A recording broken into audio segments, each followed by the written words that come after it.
Les usagers de la ligne Paris-Rouen se défoulent sur Internet. Ils le font à travers un blog créé par un Rouennais qui prend le train tous les jours pour la capitale. Il faut dire qu'entre les retards à répétition et le manque d'informations, les habitués de la ligne ont de quoi raconter.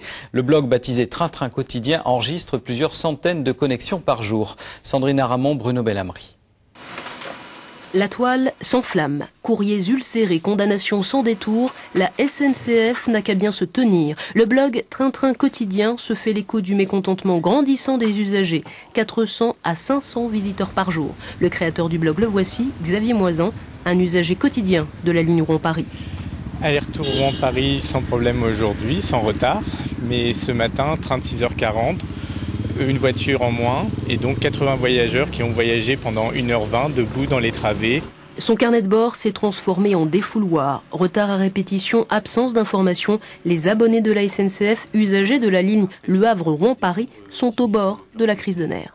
Le problème, c'est aussi les locomotives. Les locomotives, la propreté et la qualité des trains. C'est pas du matériel qui devrait encore rouler. Qui est la preuve. Ou alors qu'on nous explique d'où viennent toutes ces avaries matérielles de décembre et janvier. Et les élus se joignent au mouvement. Ici, un courrier de Pierre Albertini. Le maire de Rouen salue l'initiative du blog et interpelle Anne-Marie Edrac, présidente de la SNCF. Autre soutien politique, le sénateur Patrice Gélard. Les voies sont mal entretenues, que les trains sont mal entretenus, qu'il y a trop de monde dans les trains parce qu'il n'y a pas assez de trains, parce qu'ils sont tout le temps en retard, parce que les locomotives tombent en panne, parce qu'il y a constamment des incidents et que rien n'est fait pour améliorer la circulation. On a beau écrire à la SNCF, au directeur général, au directeur commercial, nous n'avons plus de réponse.